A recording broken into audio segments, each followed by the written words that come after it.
Salve, pessoal. Espero que vocês estejam bem. Eu estou ótimo, especialmente porque eu estou aqui com Eliana Souza Silva.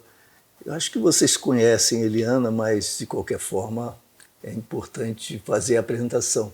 Sempre tem gente que não te conhece. Super obrigado por você estar aqui. Eu sei que é tão difícil, se as pessoas tivessem ideia da sua agenda. Entre 1000 coisas, 19 projetos que você toca. Eu sei que você sempre fala da equipe, mas, enfim, sobre sua liderança e responsabilidade sobre tudo. É uma loucura encontrar uma oportunidade da gente imergir um pouco, um espaço mais zen, né, para conversar um pouquinho. Então, eu estou me beneficiando pessoalmente, porque a gente tem poucas oportunidades também até de conversar. Verdade. Eu pedi até que o pessoal que te ajuda me mandasse um resumo do currículo, porque mas é tanta coisa, Eliana, é tanta coisa. Eu fico pensando, o que eu vou dizer? Dar algumas dicas, depois a gente segue. Eu acho que o currículo é importante nesse caso, porque vai ter relação com todo o seu trabalho. O tema central para nós aqui costuma ser segurança pública, mas entendida num sentido muito amplo. E eu acho que todo mundo vai entender porque o seu percurso é fundamental para compreender o impacto do seu trabalho hoje, inclusive e particularmente na segurança pública, embora ele se derrame sobre tantas outras dimensões. Você tem um itinerário, uma jornada de atuação mais militante em defesa da cidadania na Maré. Nós estamos falando de 16 comunidades. As pessoas conhecem como Complexo da Maré, são 16 comunidades, né? 140 mil habitantes. Isso é mais do que muitas cidades, né? E toda a sua jornada biográfica, existencial, todo o tempo vivendo o dia a dia da Maré. E depois você se vincula, sem perder essas raízes, se vincula à universidade, pesquisa, e isso também abre outros horizontes, outros contatos, inclusive internacionais. Você tem um doutorado na PUC do Rio de Janeiro, em Serviço Social, que gerou um livro, Testemunhas da Maré. É um livro que reflete justamente sobre sua experiência na segurança pública. Tem muitos outros livros e participações em livros importantes. Um título universitário acadêmico na Queen Mary, em Londres. Você é coordenadora de pós-graduação no INSPER, foi coordenadora de cátedra Olavo Setúbal na USP durante alguns anos, e vai subindo. E eu poderia continuar aqui. E você criou, eu acho que você talvez seja mais conhecida pela Redes da Maré, né? Essa associação, essa entidade que você criou em 2007, foi isso? 2007? Já havia outras. A formalização dela foi em 2007. E a Rede da Maré envolve inúmeras iniciativas e pesquisas, e com uma originalidade, né, com iniciativas que são, sobretudo, muito originais e lidam com essa problemática da segurança e da prevenção da segurança, da defesa da cidadania, com dados, com pesquisas que sempre eram oriundas tradicionalmente das universidades e que agora os dados são produzidos nas comunidades diretamente. Então, esse cruzamento com formação acadêmica e técnica, com a militância cidadã plural, isso tudo caracteriza a sua jornada. Tinha que ter sido mais sintético ainda, que a gente tomou tanto tempo. Mas vamos começar do começo. Eu nunca me esqueci, você foi a primeira presidente ou presidenta de associação de moradores de favela do estado do Rio de Janeiro, em 1982, não foi isso? 1984, fui eleita, né? 1983, 84. E aí conta então essa trajetória que talvez comece por aí. Né? Então, na verdade, me tornar presidente da Associação de Moradores fez parte de um processo anterior de inserções em movimentos comunitários desde acompanhando minha mãe em grupos de mulheres para lutar pela canalização da água, né? Água potável, que a gente não tinha. Sua mãe que veio da Paraíba, início da década de 80, exatamente, final de 1969, 70, ali no início. Eles chegaram direto de Serra Branca, que é uma cidade do Cariri paraibano, para Nova Holanda, que era considerado um conjunto habitacional provisório, mas meu pai já tinha 2 irmãos que moravam lá, e a gente veio morar direto ali, eu e 4 irmãs e um irmão. Nova Holanda faz parte desse complexo. Nova Holanda faz parte hoje, na década de 70, 80, eram 6 favelas, do Morro do Timbal ao Parque União. Nova Holanda era uma delas, mas hoje as pessoas conhecem, né? A prefeitura formalizou um bairro chamado Bairro Maré, que tem essas 16 favelas. E aí eu, muito cedo, me envolvi nos movimentos comunitários para as questões mais básicas. Tive uma experiência muito marcante para mim dentro da Igreja Católica, que meus pais eram muito militantes e, de fato, tinham uma coisa de trabalhar muito a organização coletiva. Depois eu fiz parte de um grupo, já adolescente, de jovens que a Fiocruz fez um projeto a partir da Escola Nacional de Saúde Pública, com saúde e educação. Então eu fui selecionada e foi uma experiência também muito reveladora do ponto de vista de conhecer a Nova Holanda, principalmente, de conhecer os problemas e os desafios ali da favela. Dessa experiência, que eu digo que foi onde eu conheci a Nova Holanda, foi onde eu fui exposta aos problemas que a gente vive lá, eu descubro essa questão da Associação de Moradores, que na época tinha um domínio ali da Fundação Leão XIII, que é um órgão do governo do Estado, que tem todo um contexto aí de controle das pessoas que moram em favela. Lembrando, me permite rapidamente, que em 82 houve as primeiras eleições diretas para governadores. Foi nesse contexto, inclusive... Fechando a ditadura, quer dizer, ainda estavam sob ditadura, mas já em seu declínio, na transição que iniciava.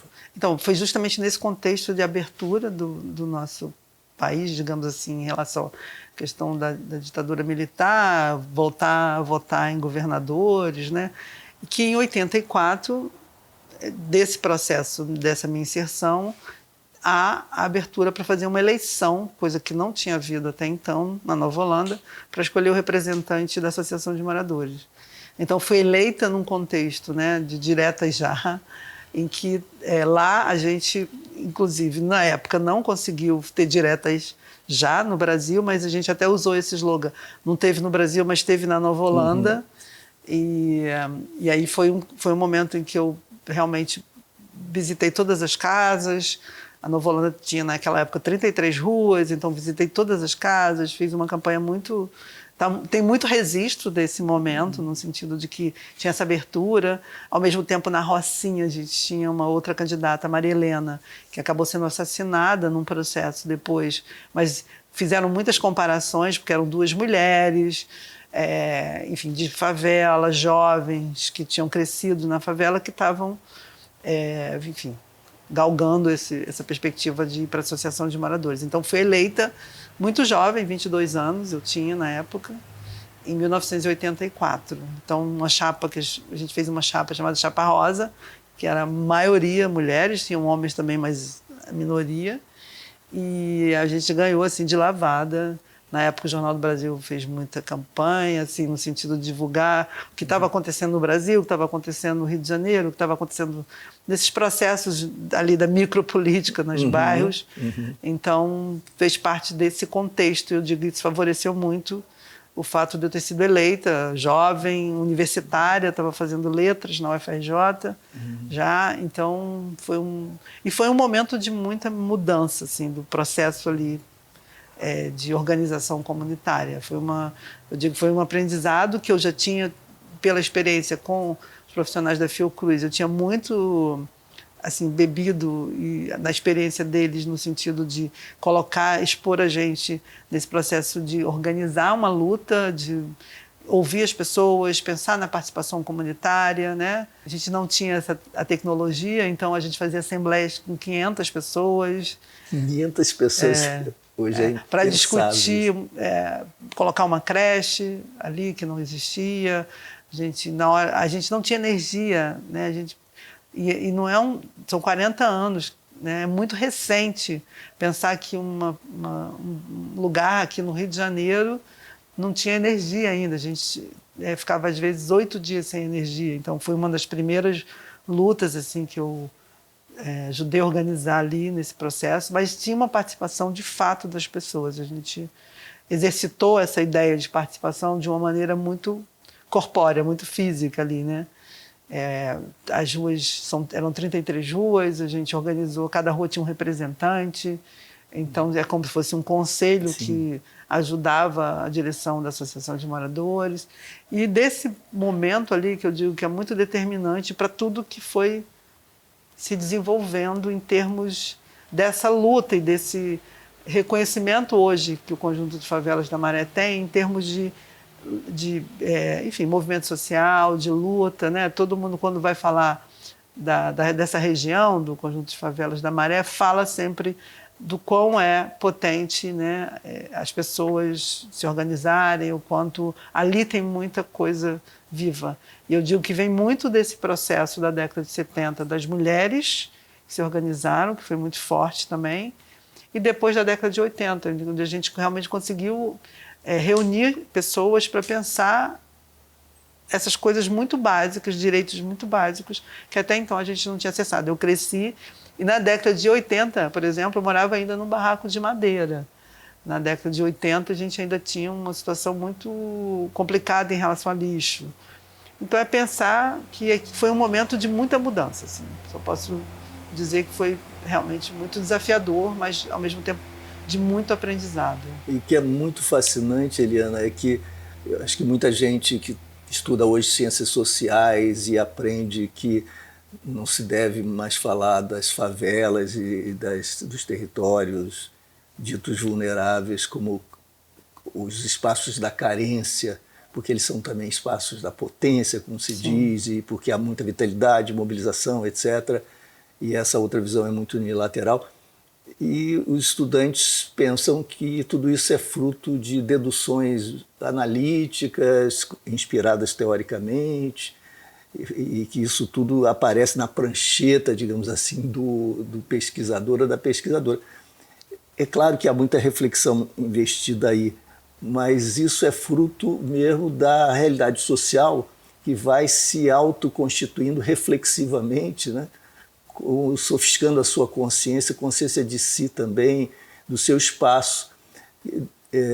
Então, intelectuais que são militantes, são intelectuais orgânicos, a gente poderia dizer militantes também todo o tempo, como você, como Jailson Souza, como Celso Ataíde, até o próprio MV Bill, e tanta gente que nessa passagem da democratização, tanta gente que começou a afirmar uma outra perspectiva, inclusive no debate sociológico, antropológico, Sim. sobre as favelas, se afirmando como ponto de vista intelectual e como protagonista nas lutas sociais.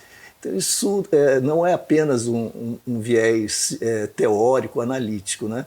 E você participou disso, eu me lembro, desde que a gente se conhece, você falando já dessa perspectiva e com os exemplos concretos, demonstrando que, se a gente falar em carência, a gente está anulando tudo que está sendo construído, tudo que está sendo produzido lá mesmo, nas suas lutas concretas. E aí vem o pré-vestibular, está na sequência, a iniciativa do pré-vestibular, que foi marcante, né? Sim. É interessante, eu vou falar um pouco antes sobre essa questão de como a favela é percebida, né? Porque, assim, é uma coisa que eu reflito muito sobre como me posicionar em relação a isso. Porque, na realidade, para mim, a gente não deveria olhar uma cidade, pensando numa cidade, padronizando ou estigmatizando, né? Ou percebendo os lugares por essa ótica da carência. Eu sempre achei isso, né? Que não tem nada de carente. Apesar da gente não acessar muita coisa, né? Apesar de eu ter crescido num lugar sem esgoto, apesar de eu ter crescido e passado a minha infância dormindo com meus 5 irmãos numa cama de casal, apesar de toda essa precariedade, né, eu não atribuo isso a eu não usaria nunca esse termo. Então, sempre foi muito estranho quando as pessoas falam as pessoas carentes, ou vai se referenciar a uma favela e fala de carência. É um termo muito inapropriado para falar sobre um processo que tem a ver com justamente o contrário, as pessoas resistindo, tentando encontrar formas de existir, elas vão ali e constroem o que é possível fazer, né? E quando eu ouço, hoje ainda nesse debate, a favela é potência, a cidade é potência, entende? Eu sempre quero afirmar esse lugar a partir da cidade, a partir de uma coisa mais ampla. Eu nunca fico, apesar de a comunidade, quando veio toda uma discussão sobre o termo, como se referenciar para não criar constrangimento para as pessoas, eu sempre, não, aqui é uma favela, porque tem a ver com um processo de luta histórico que tem a ver com a primeira favela, que nós, né, como as pessoas pobres, elas se organizaram para fazer e deram o nome de um lugar e tudo bem, virou favela ali, a primeira favela do Rio e tal. Mas trazer isso para um lugar de criar distanciamento e não reconhecer que isso tem a ver com fruto de desigualdade, né? Então, é igual pensar a cidade. A gente fala da cidade e quando o próprio Zueni Ventura, eu vou trazer um livro que fez muita cabeça de muita gente para entender a cidade do Rio a partir dessa lógica de cidade partida, quando, na verdade, eu entendo ele como jornalista, lendo a cidade, ele viu que tem uma cidade que eu não... Quando ele conhece Vigário e ele se depara ali, ele percebe que tem uma cidade que ele não conhecia, tem um lado da cidade, uma parte da cidade que ele não conhecia. Mas mais do que essa percepção de mundos distintos, eu acho que tem algo que tem a ver com uma questão política, que é a desigualdade. Então, mais do que uma cidade partida, é uma cidade desigual, que faz com que a gente possa viver, né, nessa mesma cidade sem se dar conta do quão tem pessoas vivendo em condições muito diferentes, assim. Então, se a gente for olhar por esse lado, a gente vai diminuir um pouco essa ideia, esse distanciamento. Sempre me preocupa quando as pessoas... Porque tanto a direita quanto a esquerda, se a gente tiver que falar disso, olharam para a favela sempre, de uma maneira muito conservadora, autoritária, né? E a outra com uma benevolência e um jeito de olhar muito assistencialista, como se a gente também não tivesse... Como se aquilo ali que acontece e acontecia não fosse fruto de uma própria forma das pessoas darem conta das suas próprias vidas. Ou seja, reconhecer que já havia um protagonismo, né, ali importante, presente na própria maneira das pessoas fincarem e permanecerem no lugar. Então, nenhum nem outro fazia bem, né, faz bem esse olhar, ou traz uma perspectiva mais crítica sobre a gente, assim, sobre como a gente foi se constituindo e ocupando espaço na cidade. Então, é importante olhar a partir de uma perspectiva de potência também, para poder dizer que o problema é muito maior, que também não é algo... Porque muitas vezes as pessoas idealizam também a favela, as pessoas, né? Porque nem tudo é só potência também, claro. Sabe? Quando a gente está falando, quando a gente começou a cunhar essa ideia, que os movimentos foram... Isso fez muito bem para a gente na hora de fazer uma disputa. É preciso reconhecer também que a desigualdade traz questões muito graves em relação a problema que talvez a gente vai chegar no tema da segurança pública. Essa violência e essa violação de direito num grau tão acentuado tem muito a ver com esses olhares, seja um olhar benevolente ou seja um olhar conservador sobre esses processos. Então, quando a gente está falando que a favela é potência, a gente está falando que é potência no sentido da sua perspectiva de estar resistindo a um direito que é de existir na cidade, e não que a gente é melhor do que ninguém ou que a gente faz coisas extraordinárias. Nesse sentido, no sentido político, no sentido de dizer, olha, a gente é tão potente que a gente mesmo sendo tão negligenciado, a gente permanece, a gente cria nossas próprias formas de viver aqui, entendeu? E, de fato, o que aconteceu na minha trajetória e com as pessoas com que eu convivi ali tem muito a ver com isso. Porque a gente foi pensando e entendendo o papel que cada um podia cumprir. Então, quando da experiência da Associação de Moradores, no meu caso, né, estou falando muito a partir da minha experiência, da maneira como eu vivi aquilo, da maneira como eu aprendi aquilo. Quando eu entendo que, de fato, existe uma questão política muito séria que faz com que as pessoas se conformem de existir um lugar ou lugares nas favelas, na cidade, em que todos os anos vão passando e não se pensa que tem que ter uma equidade em relação ao acesso às políticas públicas. Acho que está todo mundo meio conformado com isso, né? Tipo, quem acessa a política pública não se sente comprometido com essa agenda da cidade, né? Então, quando a gente vai, e no meu caso, faço uma reflexão. Meu mestrado foi em educação, na PUC também, e eu justamente faço uma reflexão, o papel político e pedagógico do trabalho comunitário em Nova Holanda. É o nome da minha dissertação. É justamente tentando entender esse papel político e pedagógico. O que a gente pode fazer para superar aquela dificuldade, né, que a gente viveu e vivia. E aí já era a década de 90, a gente vai pensando muito nessa questão de como a gente toma consciência sobre quem a gente é e o que a gente pode fazer como cidadão, né, ali naquele contexto, mas também como a desigualdade. Assim, todo mundo fala, o Brasil é um país desigual. Mas o Brasil é um país desigual, mas como a desigualdade se materializa? A gente precisa entender isso.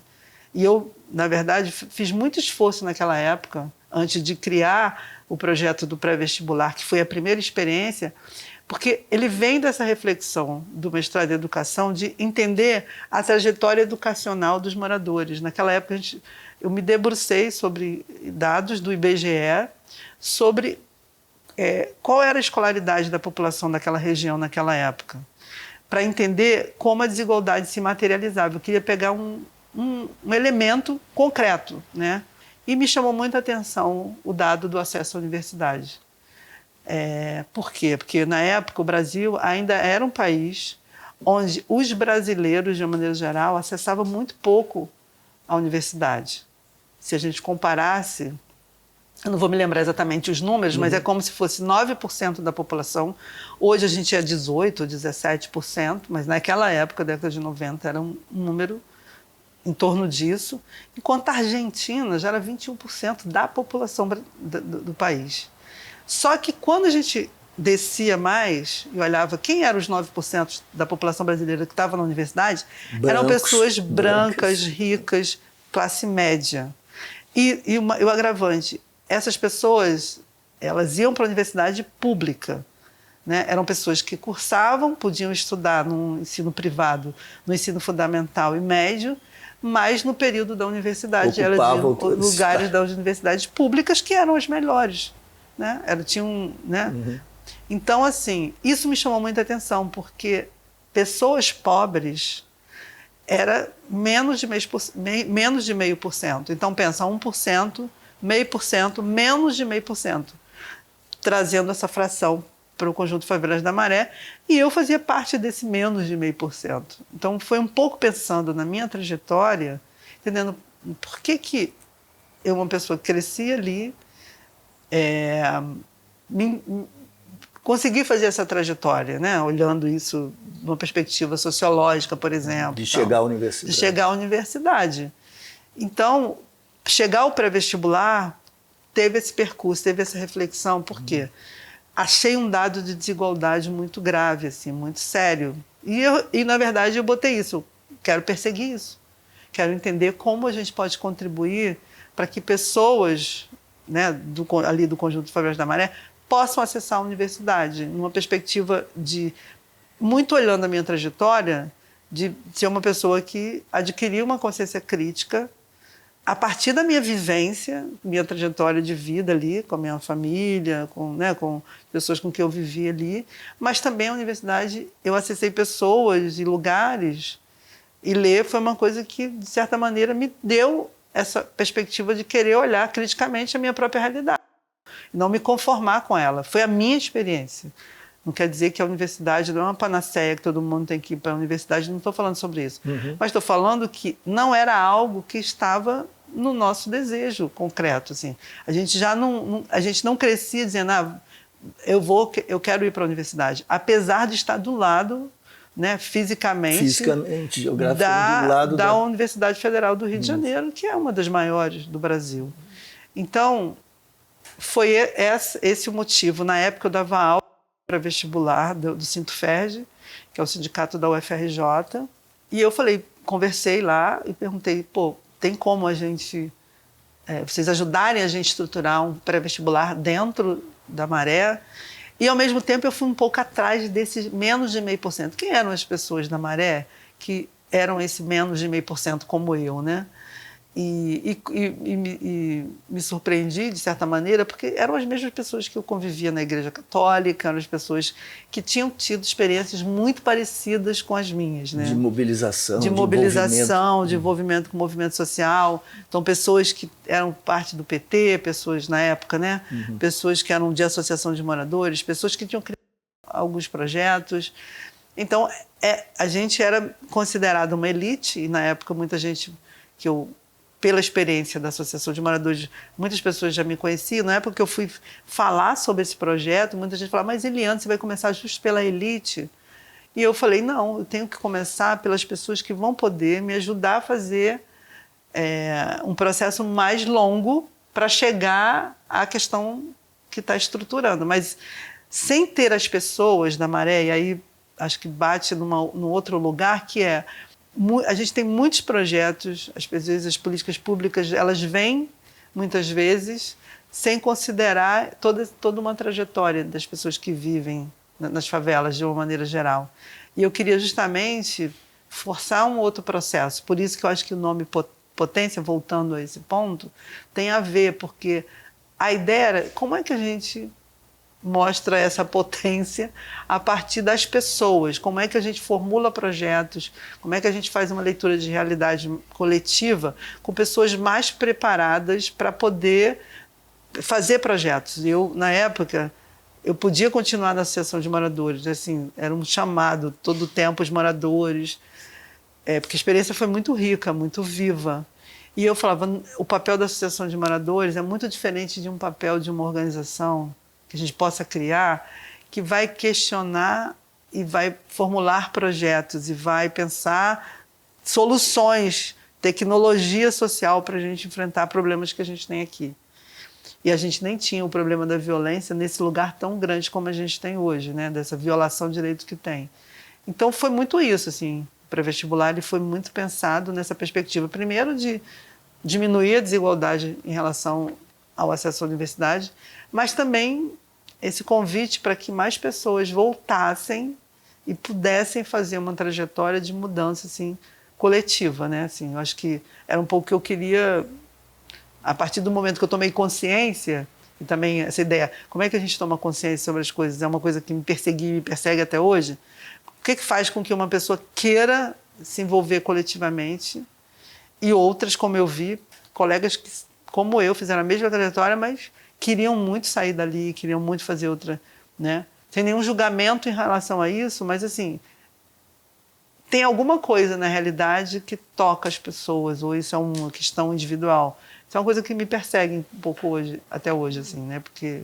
E a ideia de identificar aqueles que tinham se beneficiado de uma trajetória tão especial, a ponto de você, né, chamar corretamente uma elite, no sentido de ter tido o privilégio de dar esse passo, identificando essas pessoas, você como que as convocou para, então, compartilhar com você a experiência do pré-vestibular como professores, né, já que vocês vieram daqui. Exatamente. Chegaram lá, vamos agora trazer conosco mais gente, ou abrir um pouco mais esse...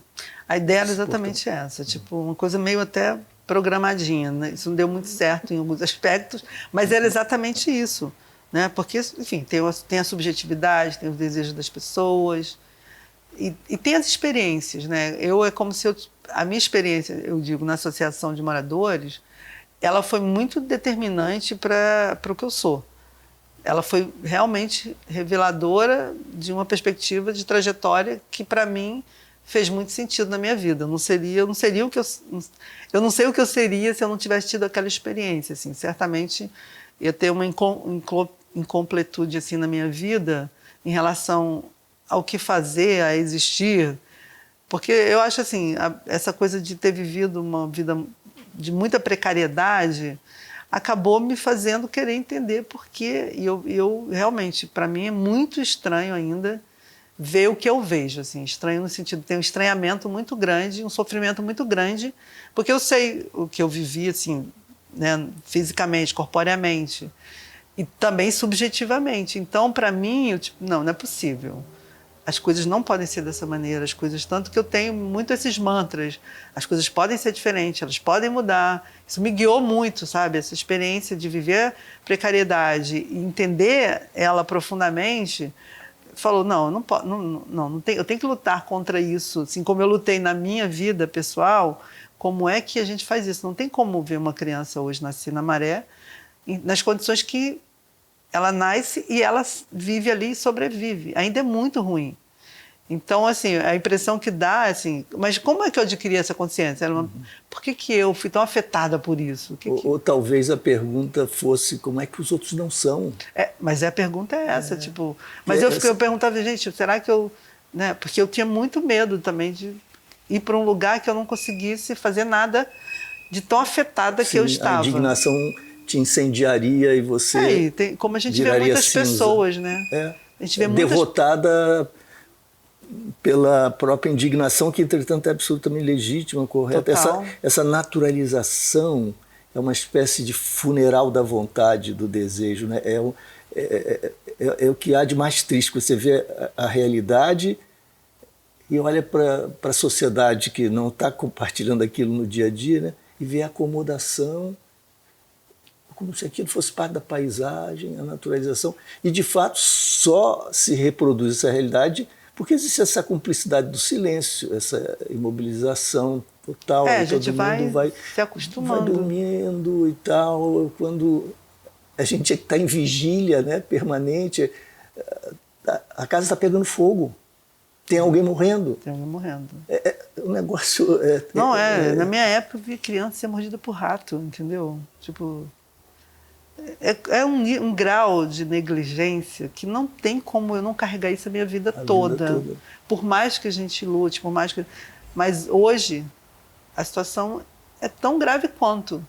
Antes de você dar o pulo para o hoje, que é fundamental, algumas questões que você trouxe que são tão importantes, que acompanhando tudo isso, do outro lado, ao longo das décadas, então eu acompanhava mais proximamente em função da amizade com você e alguns amigos e amigas, parceiros e tal, e eventualmente pesquisa, mas mais do convívio mesmo, e de outro lado, trabalhando na academia, na universidade, pesquisa, acompanhando os debates, e havia muito, não estou generalizando, é claro, mas havia muito desprezo pelo que soa a assistencialismo dos ongueiros, pessoal de ONG, um pessoal meio populista narodnik, o pessoal que conhece a história da Rússia do século XIX vai identificar muito bem isso, aquele tipo de crítica que desmerece e subestima o protagonismo popular que não está submetido às mediações institucionais da grande política, que não se encaixa necessariamente, né, nos cortes ideológicos e não se vincula necessariamente a partidos, e que não traduz essas vontades, desejos e projetos em políticas públicas. Então, primeiro, mudança do modo de produção capitalista, primeira mudança das grandes estruturas. E depois a definição de políticas públicas que, com a perspectiva universalista, com base racional, fundamento em evidências, etc., e tudo que se construía, de fato, ali no dia a dia, não estou menosprezando as políticas públicas, é claro, mas tudo que estava sendo construído acabava assim, desqualificado, como se fosse o desprezo por falta de consciência política dos protagonistas locais pela grande política, pelo Estado, quando não se tratava absolutamente disso. Claro que vocês sempre tinham consciência da importância da política pública, da importância das grandes questões, mas é que não havia tempo para você simplesmente depositar numa gavetinha do futuro todas as grandes questões. Elas eram pertinentes e válidas e tal, mas não havia tempo para adiar o encontro com as grandes questões para o momento adequado do ponto de vista conjuntural, político, etc. Era preciso salvar o cotidiano e as pessoas, né? E o que se podia fazer com mais efetividade, com mais racionalidade também e com compromisso. E não há essa contradição, mas um abismo que ia se abrindo facilitava as idealizações e críticas absolutamente irresponsáveis. E quantas vezes eu vi gente como o Betinho, por exemplo, ser alvo de críticas desqualificadoras, de intelectuais nobres, não estou generalizando de novo, mas dizer, gente, quem conhece o que está sendo feito tem que respeitar isso. Nós temos que aprender com o que está sendo feito e pensar as conexões, mas não trabalhar para que isso se aprofunde. Esses abismos hoje já são muito menores e acho que essas pontes todas nós devemos a você, a algumas pessoas, sobretudo, e aos movimentos, evidentemente, que vocês não fazem isso sozinhos. Mas vocês construíram essas pontes no sentido de apresentar esse trabalho com tanta força, se autoqualificaram no sentido de demonstrar efetividade, se convertendo, inclusive, em protagonistas que impõem ao Estado e aos seus representantes respeito, a ponto deles, às vezes, terem até de dialogar. Né? E isso tudo se traduziu em metodologias inovadoras do trabalho também.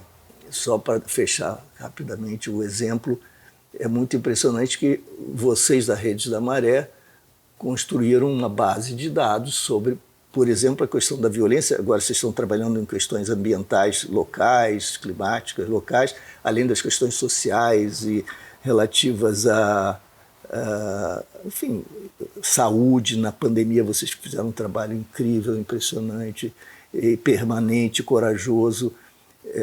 Mas as bases de dados e as divulgações internas de dados qualificados começaram a colocar vocês ao lado das universidades e dos institutos de pesquisa, criando aí uma rede horizontal, né? Uhum. E isso também fortalece politicamente a voz e alguns... E me calo aqui, eu tenho a tentação de me empolgar e ficar falando, mas me calo aqui. Mas um exemplo, a gente tenta convencer a sociedade de que é preciso respeitar os moradores. Você não pode entrar atirando. É trivial isso, parece uma bobagem. Você não vai no Leblon, no Jardim de São Paulo, uma tropa de choque atirando, simplesmente porque você quer alcançar alguém e tal. A vida é o valor supremo, não há hipótese de você justificar isso e dizer que, bom, acidentes ocorrem e há sempre, né, como dizem os secretários de segurança com frequência, é preciso quebrar ovos para fazer omelete. E eu digo desde que os ovos... Dano colateral também. Dano colateral, desde que os ovos não sejam seus filhos, né? O tipo de lógica utilitária é completamente absurda. E como é tão difícil argumentar, pressionar, manifestar e tentar sensibilizar a sociedade sem o que você não alcança o governante e tal, aí de repente vocês têm a ideia, por exemplo, de mostrar desenhos infantis para a mídia, para as autoridades, desenhos infantis sobre os ataques a tiros, com tiros de helicópteros em operações na Maré. Como é que as crianças vivenciaram isso e traduziram isso em desenhos. E isso provoca uma reação muito mais importante, porque o impacto foi muito maior, do que dúzias de relatórios que eu tenha escrito e outros colegas tenhamos escrito, e você mesmo tenha escrito, livros, etc. Então, a inovação e as iniciativas e a metodologia de trabalhar, hoje vocês contam, sei lá, com centenas de colaboradores e trabalham em 19 frentes simultaneamente, e para além até do Brasil, com conexões e diálogos e parcerias. como é que se dá esse salto e essas metodologias criativas, que lugares elas têm? Uhum. Então, primeiro sobre essa questão das ONGs, né, do que você falou no início, assim, para fazer essa trajetória. Quando a gente começou esse trabalho ali de tentar fazer uma transição de um trabalho muito ali de base comunitária a partir da associação de moradores, eu sempre fiquei muito em dúvida do que fazer, porque lendo sobre a origem das ONGs, assim, na realidade tem a ver com essa questão que a gente estava falando anteriormente da precariedade, assim, na ausência do Estado, né, os movimentos sociais vão criando alternativas de responder a esse lugar da ausência do Estado, que para mim sempre foi uma coisa meio complicada, assim, porque eu sempre tive muito cuidado assim de não quero substituir o Estado, como a gente viu várias organizações da sociedade civil que nascem de uma maneira muito interessante para responder demandas muito interessantes, e elas acabaram se confundindo no momento em que o Estado chega,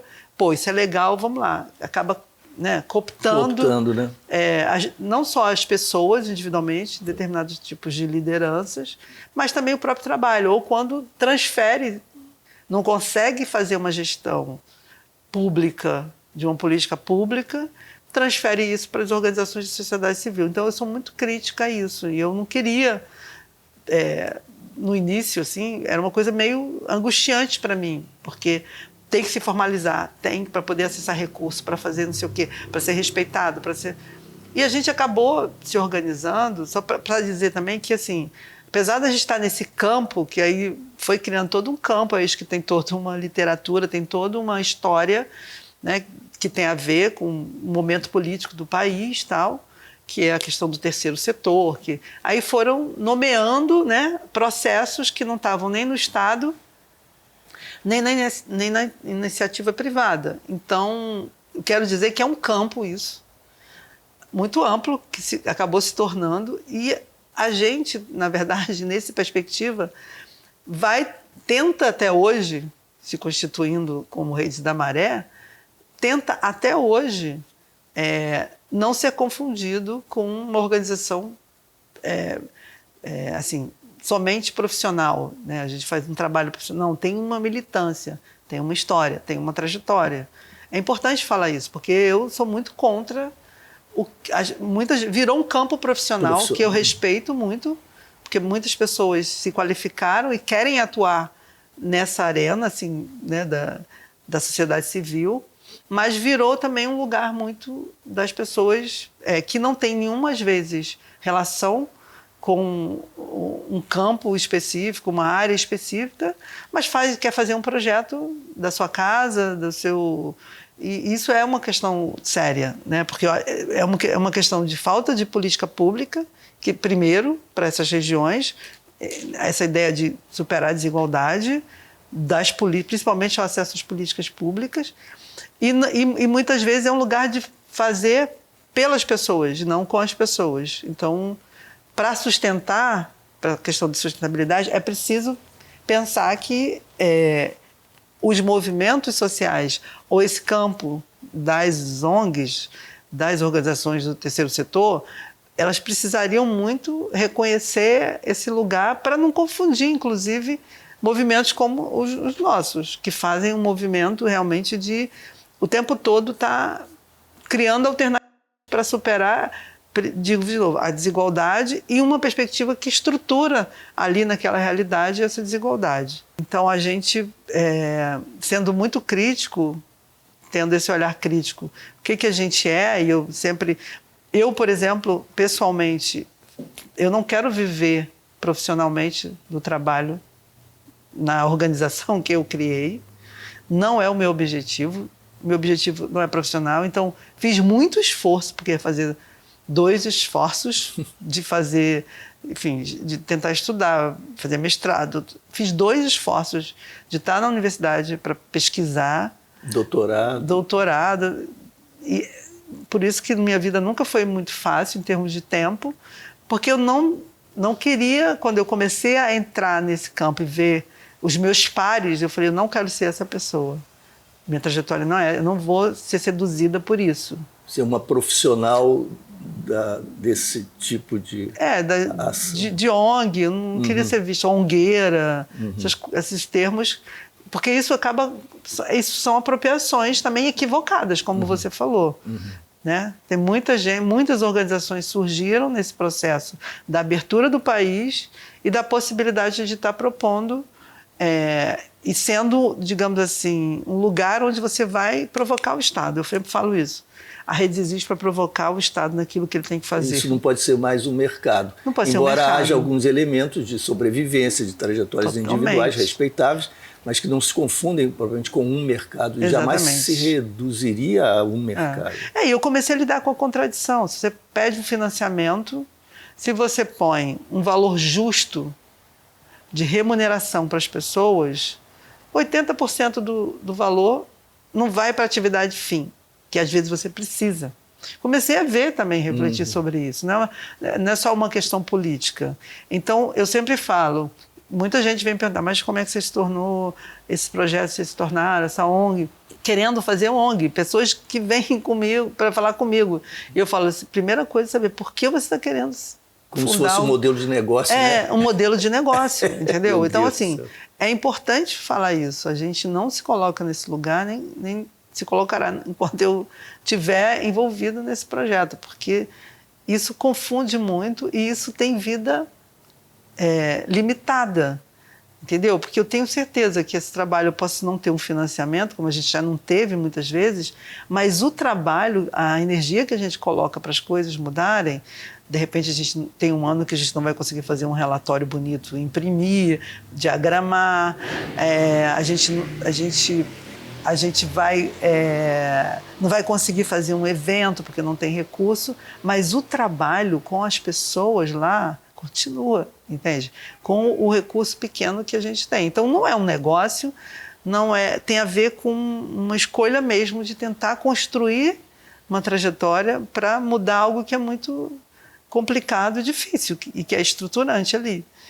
Então acho que isso é importante falar, né? Assim, se a gente for analisar, hoje a gente tem nesse campo aí da sociedade civil diferentes experiências e projetos muito importantes que, de fato, vêm tentando mexer numa questão estrutural. Assim, que não tem como eu fazer um projeto bonito sem pensar que aquele projeto... O que esse projeto vai impactar no longo prazo, né? Que é uma conversa que eu acho que a gente vai evoluir aqui. Acho que tem uma questão assim, que a gente, desde o início, assim, como a gente foi tentando fazer as escolhas que a gente fez para ter esse trabalho do modo que a gente tem hoje. Eu acho que a primeira coisa é uma questão de persistência. A gente tem muito claro o que a gente quer, um território, a gente tem um território muito claro, a gente tem um envolvimento orgânico por conta da nossa trajetória, assim, de quem está lá desde o início, de quem está fazendo essas coisas. Tem uma questão de, pensando nessa questão da desigualdade, de pensar como esse trabalho ele vai, de fato, mudar a vida das pessoas individualmente, mas principalmente coletivamente. E a gente fez uma escolha assim, que não foi uma coisa planejada, foi uma coisa que foi acontecendo. A gente foi muito respondendo a demandas, né? Então, o pré-vestibular é um lugar que, para você ter ideia, hoje, ele existe até hoje, e aquele menos de 0,5% é 4% da população da Maré que acessa. Se você pensar numa trajetória de quase 30 anos, isso não assim, isso não é irrelevante, não, é muito significativo, porque é num território específico. Ter muito claramente que a gente quer mudar os indicadores sociais é uma coisa que acaba ajudando a direcionar muito a gente para o trabalho que a gente faz. E outra questão também, que foi uma questão que também, às vezes, as pessoas viam como uma desvantagem no meu trabalho, quando, enfim, muitas vezes eu estava explicando ele, essa coisa de olhar para um território específico e pensar profundamente esse território e tudo que... Porque a rede faz muita coisa. As pessoas falam, a rede faz muita coisa, não tem um foco. Já ouvi isso, assim. A rede tem um foco. O foco é o conjunto de favelas da Maré e todos os problemas que estão ali dentro. Só que eu não tenho como lidar com todos esses problemas dentro dessa perspectiva de produzir conhecimento, que foi uma coisa que vem desse desejo de... Eu acho que tem muito a ver com essa... Quando, na década de 90, a gente faz essa identificação em relação ao acesso à universidade, e a gente viu o quanto isso foi potente no sentido de ajudar a gente a direcionar para uma ação concreta, a gente entendeu, não, tem que produzir conhecimento o tempo todo, não adianta ficar falando da precariedade da favela ou da potência da favela sem mostrar concretamente uma perspectiva de produção de conhecimento. Então, isso acabou fazendo muito a nossa cabeça, que no início, por exemplo, não tinha a ver com se contrapor à universidade. Até tinha um pouco, porque muitas vezes o conhecimento que a universidade produz está num lugar muito do interesse do pesquisador, né? Uma coisa muito individual. Às vezes uma pessoa que vê um problema, se toca, fica tocado com aquele problema, isso é legítimo também, mas essa pessoa, quando a gente está falando de problemas sociais, quando a gente está falando de questões, enfim, de violência, por mais que eu seja tocada por a dor de alguém, e por mais que eu queira ajudar mostrando essa realidade, tem uma questão ética e uma questão de delicadeza aí, que é o fato de você apenas ter compaixão por aquele tema ou estar subjetivamente mexido com isso, mas tem uma outra questão de que é o que as pessoas que vivem aquele problema, a maneira como elas se veem, a maneira como elas querem abordar aquele problema. Então, às vezes, só divulgar um problema ou identificar um problema e trazer aquilo, necessariamente não vai ajudar na solução daquele problema. E eu sei que você pode fazer pesquisa diletante, mas pesquisa diletante com problema social e de violência, para mim é uma coisa complicada. E tem pesquisador que nunca foi na favela e é especialista em favela, é visto como especialista em favela. Então, para mim, isso é um problema. Quando a gente fala, não, a gente tem que produzir o conhecimento, não porque a gente produz melhor, não, é porque, assim, eu acho que a gente tem um elemento muito importante que se mostrou ao longo do tempo fundamental, que é a nossa própria vivência corpórea nos problemas e também o que a gente acessa, que um pesquisador fora, às vezes, faz uma leitura muito superficial sobre os problemas. Talvez eu possa dar um exemplo aqui para você entender que, assim, o Censo da Maré. Por que a gente fez o Censo da Maré? Que é um projeto, né, de pesquisa que a gente tem, que ele é meio permanente, assim, no sentido do tempo. A gente fez o Censo da Maré, usou esse nome Censo, porque, enfim, a gente foi em todas as casas, é um censo. É um censo. Só que a gente fez isso não para se contrapor ao IBGE, ao contrário, a gente foi conhecer o que o IBGE faz. E a gente identificou que o IBGE, na época, hoje está diferente, mas a gente fez o primeiro no ano 2000, a gente identificou que o IBGE, por exemplo, ele não conseguia, por uma questão de cartografia, acessar toda a favela. Então, e se a gente pensar, até a década de 90, as favelas não figuravam no mapa da cidade do Rio de Janeiro. Você comprava um mapa da cidade, onde era favela, eram manchas brancas. Você pensa que o quanto isso é violento, né? Você tem uma população que hoje é 1/3 da população da cidade do Rio de Janeiro, ela era invisível. Então, assim, e o IBGE, que faz o censo, que divulga o censo, simplesmente por não ter cartografado determinadas áreas onde as favelas existem e com esse argumento da violência, simplesmente não fazia. Então, contava uma parte, não é à toa que tudo estava equivocado em termos de número. Então, assim, e a gente foi entender, primeiro lugar que eu fui para entender, assim, por que vocês não fazem a favela toda? Por que vocês não entram? Então, quando a gente fez o censo não para se contrapor ao IBGE. O IBGE ensinou a gente, fez uma oficina com a gente, como eles faziam recenseamento. A gente não inventou metodologia nenhuma, a gente reproduziu uma metodologia que o IBGE faz. Então, e o que a gente fez? Fomos lá no Instituto Pereira Passos, que é o outro órgão do Rio de Janeiro, onde é responsável, né, pelos mapas da cidade, pela essa parte nesse caso municipal, né? Municipal, né? Porque o IBGE recebe os mapas do município para fazer o seu trabalho. O IBGE é um órgão federal que faz o censo do Brasil inteiro. Então a gente foi vendo o funcionamento da política pública e aonde ela não atinge uma parte da população até hoje, diga-se de passagem. Então, a gente fez uma parceria com o Instituto Pereira Passos. Eles nos deram as fotos que o Google faz daquela região, porque é muito caro, por exemplo, né? E a gente falou que na época, eu me lembro que a pessoa que estava lá riu da minha cara, que a gente ia fazer a cartografia ali da maré, né? A pessoa eles não acreditaram que a gente ia fazer. E aí a gente pegou essas aerofotos e foi vendo, por exemplo, qual é o problema da aerofoto, né? Quando o Google, né, o satélite passa ali, pelo adensamento, uma rua que está numa determinada favela, a rua Tatajuba, eu me lembro dessa rua, eu me lembro que quando eu olhei, a rua Tatajuba, ela fica no Parque Maré, mas ela estava no Parque União. Por isso, quando você põe no GPS, não tem precisão aquela região, porque ela não foi cartografada. Porque assim, o satélite, ele faz a foto, mas tem o cartógrafo que vai conferir. Isso é feito na cidade inteira. A cada 10 anos eles atualizam as fotos e o cartógrafo vai, in loco, fazer a conferência. No caso das favelas, isso nunca aconteceu. Você sabe que o Alfredo Wagner, que é um dos principais cientistas sociais brasileiros, principais antropólogos brasileiros, vive na Amazônia, na região amazônica. Ele tem feito isso há muitos anos, com muito sucesso. Não só ele.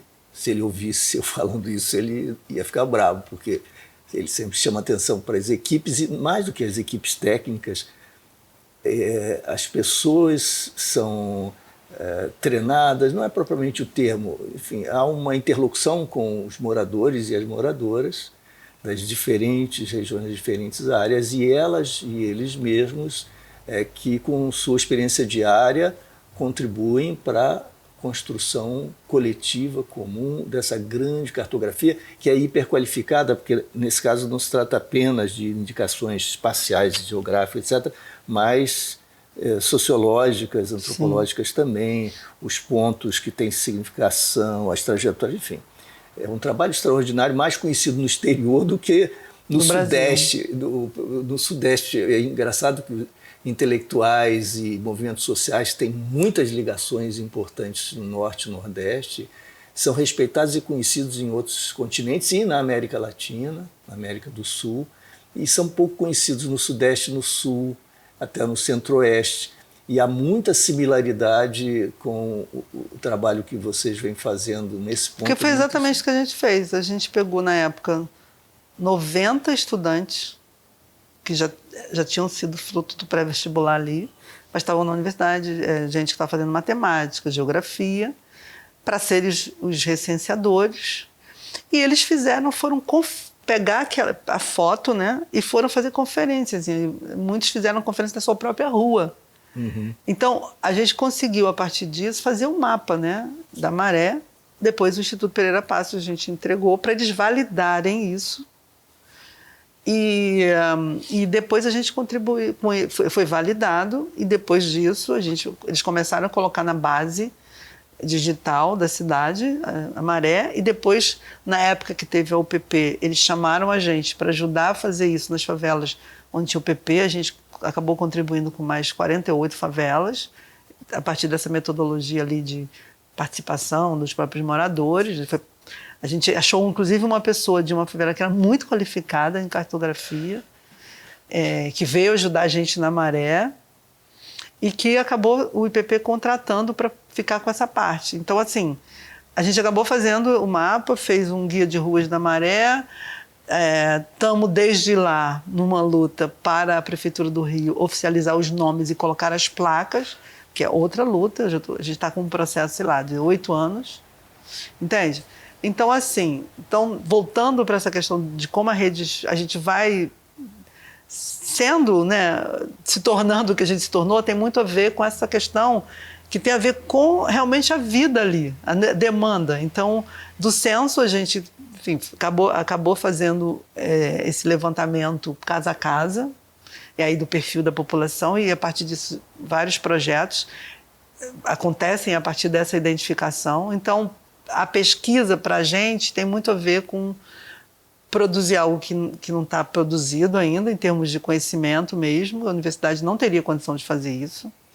Todo mundo pergunta, como vocês conseguiram fazer isso? Botar gente na rua com mapa, com o tráfico, não sei o quê.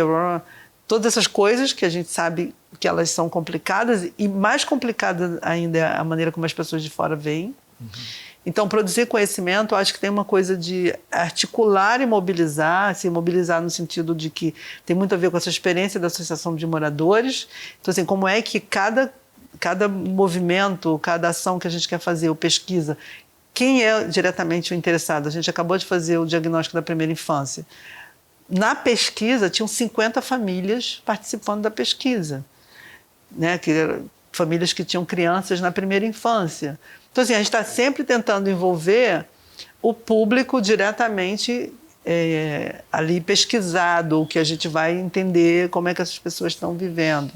Tem uma coisa de articular, então, assim, como é que a gente se articula na cidade, no país ou fora do país, com pessoas, organizações que também, primeiro, que comungam dos mesmos valores que a gente e, ao mesmo tempo, querem contribuir, querem ser parceiros nesse processo. Então, parceria para a gente é uma coisa muito séria, assim, tanto que a gente tem parceiros desde o primeiro ano que a gente faz, que nunca deixou de ser parceiro, né? Porque realmente você precisa também querer, né? Parceria não é só você dar, né? Por que você está dando, por que você quer, o que você também recebe dentro dessa parceria. Tem uma coisa de pensar isso. Tem uma questão, que eu acho que foi uma coisa que para mim foi um aprendizado, eu acho que para se tornar o que a gente acabou se tornando muito, que é entender os projetos, a gente não se fascinar muito com os projetos, porque às vezes a gente faz uma coisa, assim, uma obra tão legal, e parece que a gente fez a coisa mais maravilhosa do mundo, assim. Então, eu me esforço muito para não achar que o trabalho se esgota nos projetos, sabe? Assim, os projetos, eles têm que ser realmente uma forma da gente mostrar o que a gente quer fazer, mas nunca aquilo que, entendeu, a gente vai valorar como a questão maior do nosso trabalho. Porque, assim, a gente, quando faz o pré-vestibular, a gente está tentando responder uma demanda que o Estado não conseguiu responder, seja no ensino fundamental, seja no médio. Então, a gente precisa disso.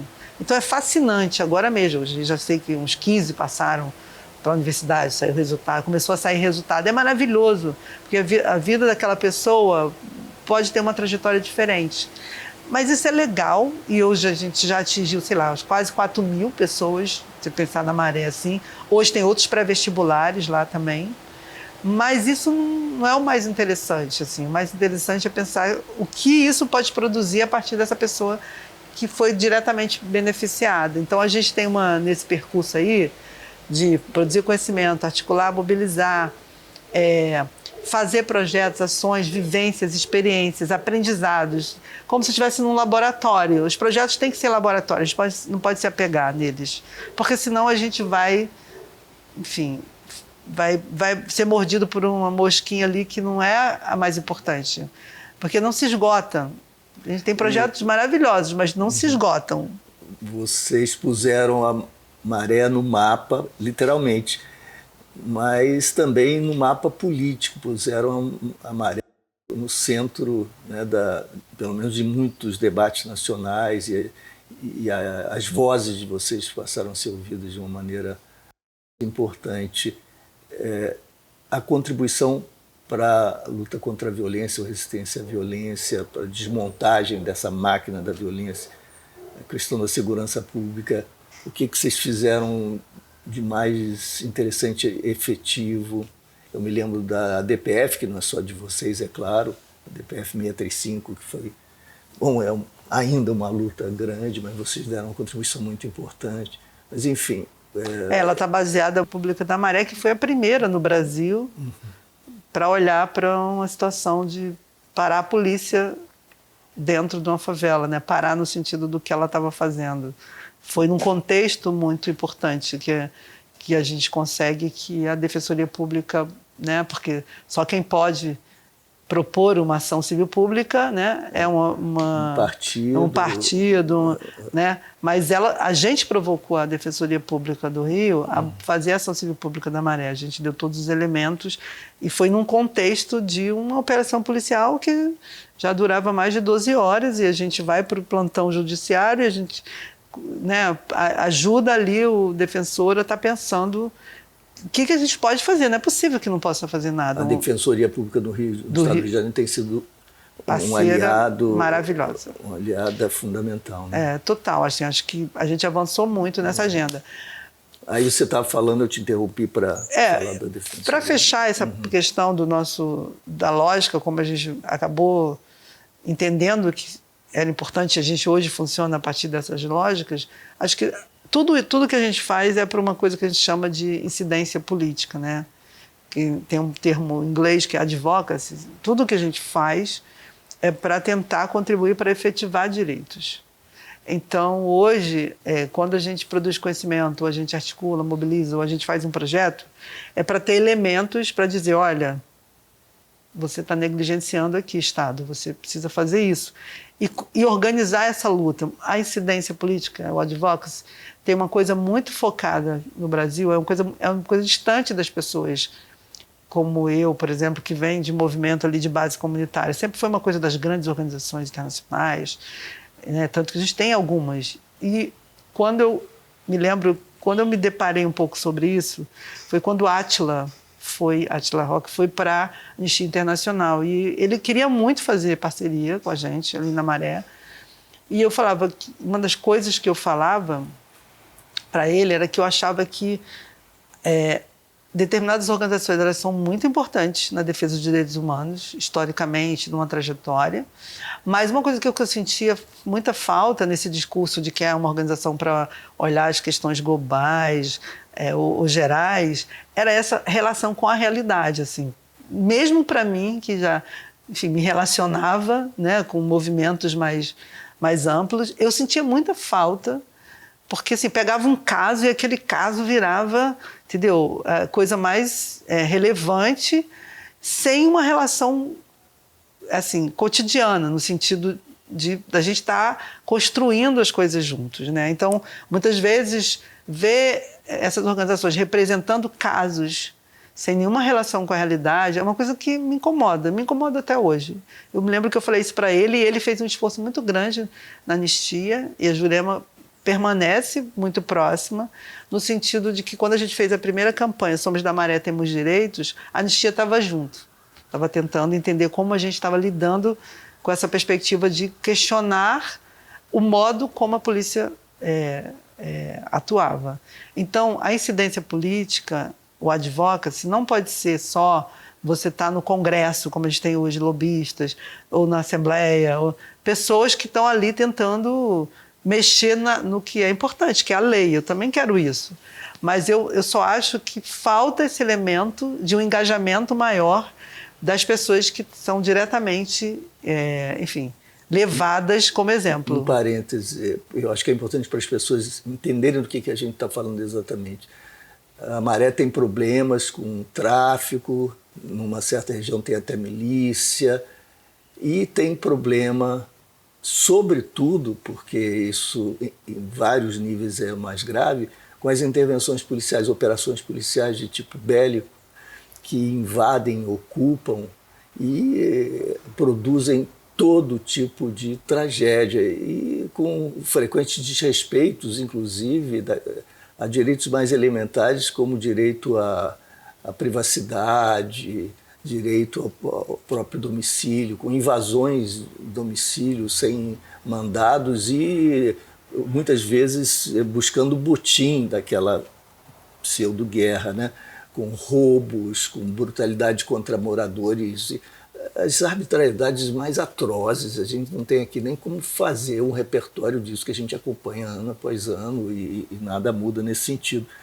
Então, a questão é o Estado, em primeiro lugar, me parece que isso, né, em primeiro lugar, até para atuar como Estado e enfrentar as questões atinentes à segurança e à insegurança pública, criminalidade, etc., tem de se portar em conformidade com as determinações constitucionais. Sim. Ponto. Né? Contra a polícia, trabalho de polícia, não, pela Constituição, no sentido do respeito aos direitos, como você dizia, que a Constituição é uma conquista fundamental nesse sentido. Né? Então, como é que é possível você justificar a brutalização de uma comunidade inteira, a irresponsabilidade, a inconsequência criminosa com que se invade um território ou vários territórios? E aí vocês chamaram a atenção não só para as vítimas diretas e indiretas e familiares dessas incursões, como para a sua inutilidade, porque no dia seguinte tudo volta ao normal, no pior sentido, com mais perdas de sangue, mais sofrimento, mais humilhação, mais sentimento de impotência. E, em segundo lugar, a suspensão de aulas para milhares de alunos, atendimentos médicos a milhares de pacientes e todas as consequências até para o comércio local, para a vida local. Sim. Então, trazer para o mapa geográfico, sociológico da cidade, demográfico da cidade, é um passo também para trazer essas questões todas, né? Colocá-las no mapa da percepção da acessibilidade comum. Né? Essa questão da segurança, assim, acho que tem uma coisa também importante aqui nessa conversa, que é assim, a gente, olhando para essa perspectiva territorial, a gente acabou escolhendo 5 direitos para atuar diretamente, que são direitos que a gente acha que são básicos e que a gente não pode se conformar, não tem como ficar fazendo projetos e ações sem olhar para esses 5 direitos. A gente quer ver esses 5 direitos efetivados, digamos assim, como missão maior, que é o direito à educação pleno. Então, o acesso é uma coisa, mas a qualidade é outra, então tem que trabalhar pela qualidade, porque o acesso a gente já conquistou, digamos assim, na luta, são 50 escolas, é maior do que uma rede como Niterói, por exemplo, né, uma rede pública, mas a qualidade totalmente questionável. A gente tem o direito à arte, à cultura, à memória, à identidade, muito realmente num lugar de produzir essa memória, de trazer essa memória, trabalhar as identidades locais. A Maré é uma região agregando 16 favelas com pessoas que vêm de diferentes origens, etnias. Então, como é que a gente olha para isso, de alguma maneira, e vai entendendo como isso se conforma ali naquela própria realidade. A questão dos direitos urbanos DUSA, direitos urbanos sociais e ambientais. E ambientais? Ambientais, direitos urbanos, sociais e ambientais. Direitos urbanos, sociais e ambientais. Que a gente tinha um eixo chamado Desenvolvimento Territorial e esse ano a gente passou, desde o ano passado, na realidade, a trabalhar os direitos urbanos e socioambientais, que é uma questão também gravíssima. A gente estava conversando antes de começar sobre problemas no pulmão acarretados exatamente. Ali é uma região onde se respira pior, está entre a linha vermelha, a linha amarela, Avenida Brasil, a Baía de Guanabara ali por trás também poluída. Então, a gente tem que fazer a questão das ilhas de calor, nós acabamos de fazer uma pesquisa sobre isso. Então, tem um problema climático ali muito sério, inclusive projetos, pesquisas que a própria universidade faz, que diz que determinadas comunidades podem ficar inundadas em 50 anos se não tiver um processo ali para mitigar. Então, é um eixo que a gente trabalha.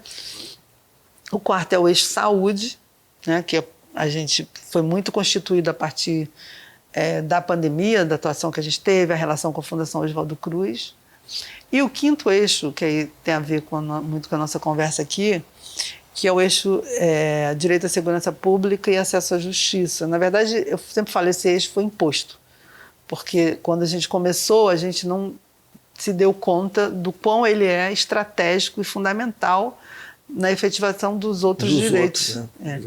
E tem muito a ver com essa constatação também de que a segurança pública é um direito humano que não está estabelecido para um segmento da população de favela. Essa palavra, a população ainda não adquiriu essa consciência, se a gente pode falar assim, sobre segurança pública como um direito humano, como tem a mesma percepção em relação à saúde e educação.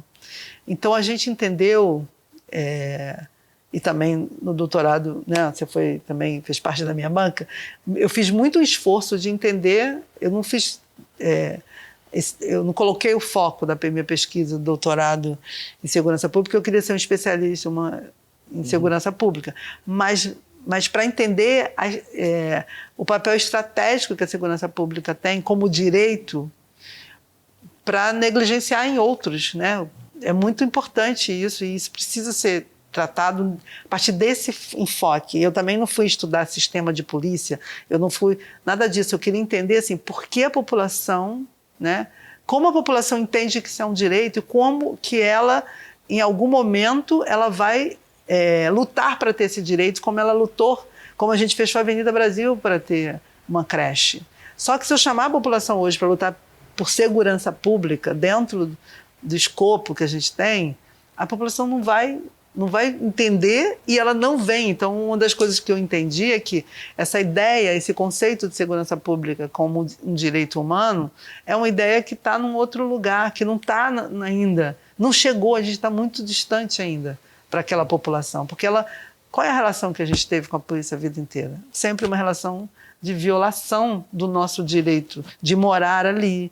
Uma relação que sempre colocou a gente a partir de uma percepção totalmente equivocada, né? A ideia de exército inimigo, de que todo morador é cúmplice com um bandido. Quantas vezes eu tenho que ir no batalhão, porque eu cresci ali, eu tenho uma organização ali, e o policial me chama. Não é possível que você não saiba onde está o bandido, não é possível. Ou quando eu sou chamada no banco, porque a rede vai receber um financiamento internacional, e as pessoas ficam admiradas, querendo saber quem é essa pessoa que dirige essa organização, que recebe um volume tão significativo de recursos, entendeu? Então, assim, essa ideia da segurança pública, dentro dessa perspectiva normativa que a gente tem, não existe para a favela. Então, a gente entendeu que tinha que trabalhar isso a partir dessa perspectiva do morador. E se a gente for olhar, em termos de registro de violação que as pessoas sofrem, em 2009 a gente começou esse trabalho do eixo, dentro dessa lógica. Como é que a gente cria um ambiente civilizatório aqui para as pessoas começarem a entender segurança pública como ela entende os outros direitos. E a primeira coisa que a gente entendeu ouvindo o morador, é que a abordagem policial precisava mudar para a pessoa ver aquela pessoa como um servidor público, como alguém que está a serviço, como ela entende o médico que está no posto de saúde, o professor que está numa sala de aula, o policial tem um trabalho específico para fazer, né? Só que o crime está em todo lugar, não está só na favela, como tenta-se falar, né? Quando a gente fala dessa coisa do enfrentamento, da guerra às drogas, a gente está falando sobre isso. Então, a gente escolheu e entendeu que a gente poderia começar a mudar isso quando a gente conseguisse convencer o morador que ele tinha que denunciar, ele tinha que registrar essa violência, que a gente mesmo naturalizava, né? Quantas vezes eu tenho na minha memória, às vezes dormindo, ainda lembro hoje, eu morava em frente a um posto policial, quantas vezes eu via um morador chegando 5 horas, 6 horas da tarde, o policial do posto saía dentro do posto, parava aquele jovem, tirava a roupa, o cara ficava pelado ali e a marmita do cara caía, porque ele estava chegando ao trabalho, entendeu? Então, tem imagens muito violentas em relação ao modo como a polícia atua. E aquele jovem não podia fazer registro em lugar nenhum. Ele cresceu ali entendendo que como se fazia parte. Natural, fazia parte. E o efeito na saúde, não é só na saúde física, porque a pessoa pode morrer com um tiro mental, né? As pesquisas sobre os impactos psíquicos dos conflitos armados ou dos problemas. Não, e a própria resignação, a gente fica resignado, o que a gente vai fazer? E a dor que isso implica, e quanto você ficar resignada morre nessa resignação. Entendeu? Então, assim, a primeira coisa que a gente tem que fazer é tentar ver como a gente cria um ambiente que a pessoa sinta segura para denunciar, né? E se em 2009 a gente tinha, sei lá, 2 registros por mês, porque a gente começou a trabalhar isso, principalmente com as pessoas que faziam parte dos projetos da Redes, hoje a gente tem mais de 100 pessoas que buscam a Redes para querer denunciar, né? Na delegacia e tal. Então a gente acabou construindo esse eixo de segurança pública muito nessa perspectiva de produzir um conhecimento que não existe relacionado à segurança pública sobre favela, a não ser o que está estabelecido aí, porque a gente tem muitas pessoas que pesquisam, mas elas constatam coisas que estão numa profundidade muito maior do que aquilo que elas conseguem captar por estarem distantes. Então, hoje a gente sabe quantos tiroteios tem na cidade, hoje a gente sabe. Mas, gente, o que acontece diariamente ali com as pessoas, em termos de violação, está muito além do tiroteio que a gente consegue, que hoje as pessoas ficam admiradas, assim, né? Tiroteio a gente viveu e vive muito dentro da favela. Hoje o tiroteio está espalhado na favela, na cidade, né? Uhum. Então o eixo ele vai se organizar dentro dessa lógica de produzir conhecimento muito. E aí o projeto de Olho na Maré, quando a gente começa a fazer, vamos todos os registros de violência, de enfrentamento, seja da polícia com os grupos armados, seja entre os grupos armados, vamos registrar isso. E os efeitos disso, que não são os efeitos de quem é preso, é isso, é falar sobre as escolas que fecham, falar sobre os postos que fecham, o comércio que fecha, né? Aquela pessoa que perdeu o exame porque está marcada há 3 meses. E a gente, talvez, primeiro quantificando isso para mostrar o escândalo que é, e a gente vai lançar uma série desde que a gente começou a fazer isso, vai fazer isso agora, lançar esse ano, essa série, a gente vê que são 2 anos, em termos de dia letivo de aula, que as crianças perderam. Nos últimos, somando... De 2009 para cá, entende? 2 anos. 2 anos. Que não foram repostos, que ninguém falou sobre esse assunto. Que também ficam invisibilizados. Ficam invisibilizados. Então, assim, o eixo de segurança pública, para mim, é um eixo muito importante, porque, na realidade, tem essa ideia de estabelecer a segurança pública como direito, mas tem uma questão que é diminuir essa violência, essa violação que acontece a todo momento. Nós estamos falando de crimes do Estado. Crimes do Estado. E é muito impressionante quando você conversa com as pessoas de classe média e até, às vezes, com pessoas instruídas, né, com escolaridade elevada e tal. Conversa vamos falar sobre o crime no Brasil e o crime no Rio de Janeiro. Calma, gente. Sim, crime no plural, né? No plural, e isso é cada vez mais complicado, porque há sobreposições. Mas e o Estado? Porque nós estamos dando de barato que haja, de um lado, instituições a serviço dos parâmetros constitucionais, né, que mobilizam força e coerção para viabilizar o monopólio do uso da força e, portanto, para viabilizar a legitimidade, a autoridade do Estado, tudo funcionando. Aí, de outro lado, você tem as perturbações, as desordens, e como é que nós estamos sendo capazes ou incapazes de lidar com o mal, com essa doença, com esses problemas, né? O primeiro ponto absolutamente fundamental é perguntar sobre o Estado, o que o Estado tem feito e como é que ele pode efetivamente se distinguir desse problema. A gente vê que ele está mergulhado no problema, parte do problema, a parte constitutiva e a parte mais grave, mais importante. Uhum. E a vivência do crime, claro, tem os alvos que são objeto de violações, etc., em práticas criminosas, e tem as violações cotidianas perpetradas por agentes do Estado, essas práticas que ficam invisibilizadas e que marcam a história de uma vida, né?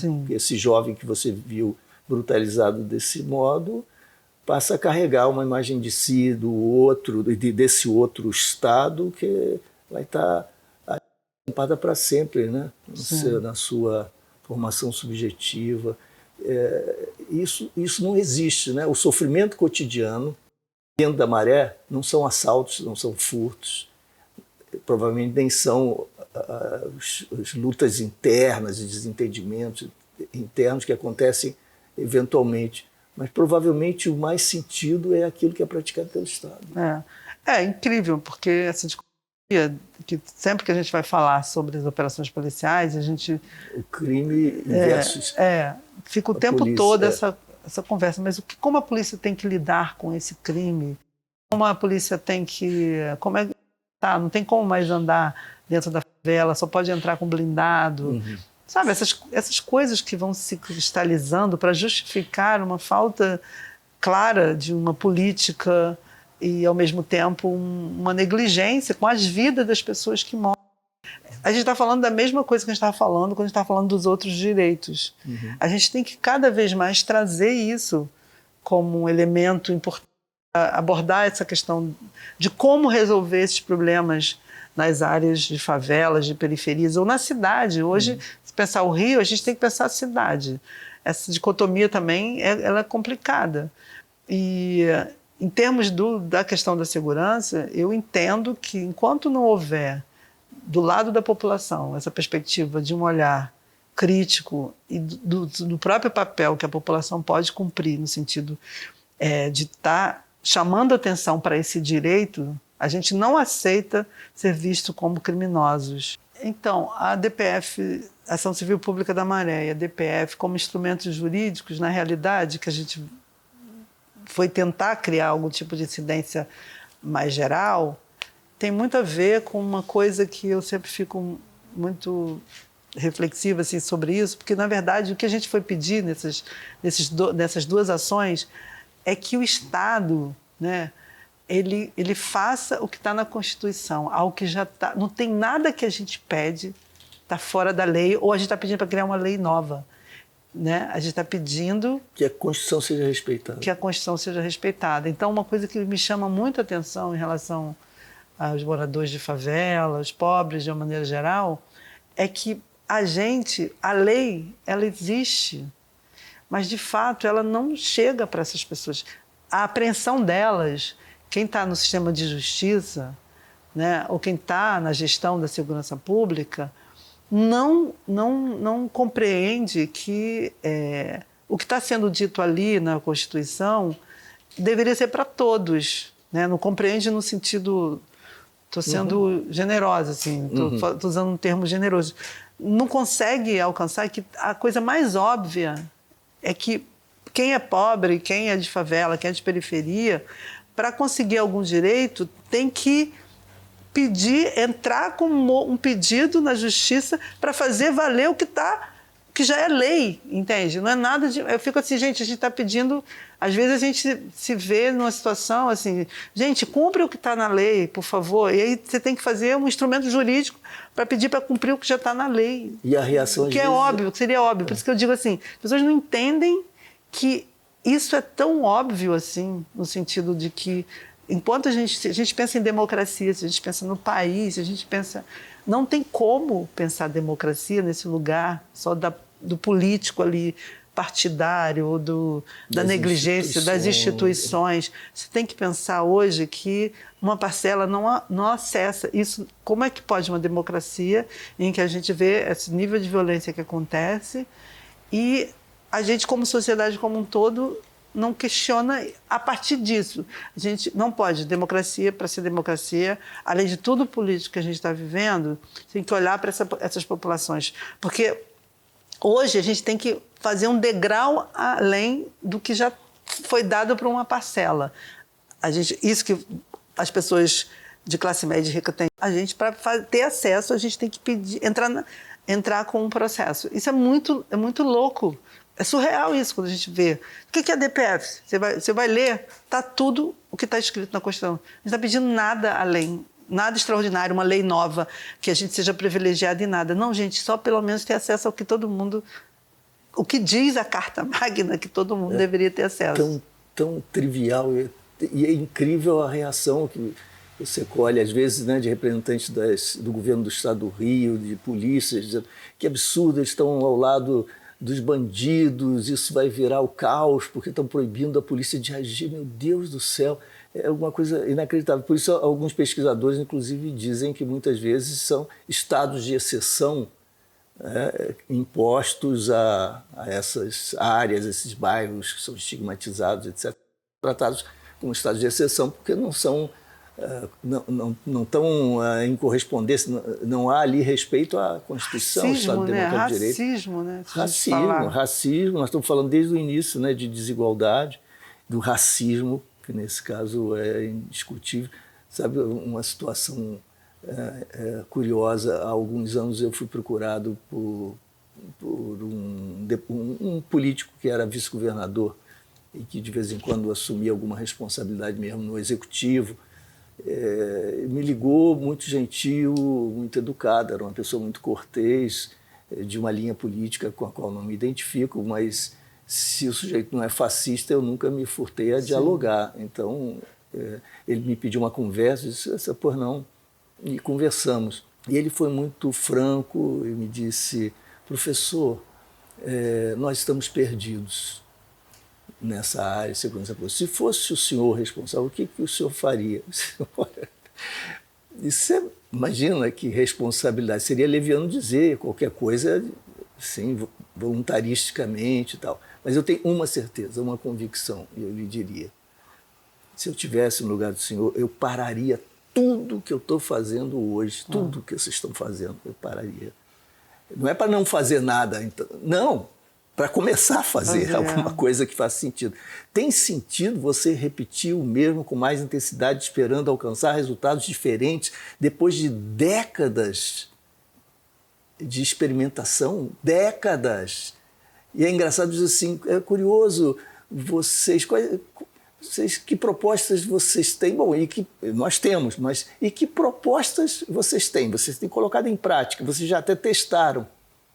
E nós só tivemos morte, sofrimento, iniquidade, aprofundamento do racismo, das desigualdades.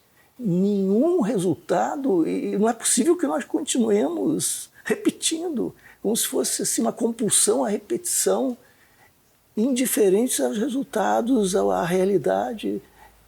É inacreditável isso, e até hoje isso para mim é um enigma maior até do que a própria violência.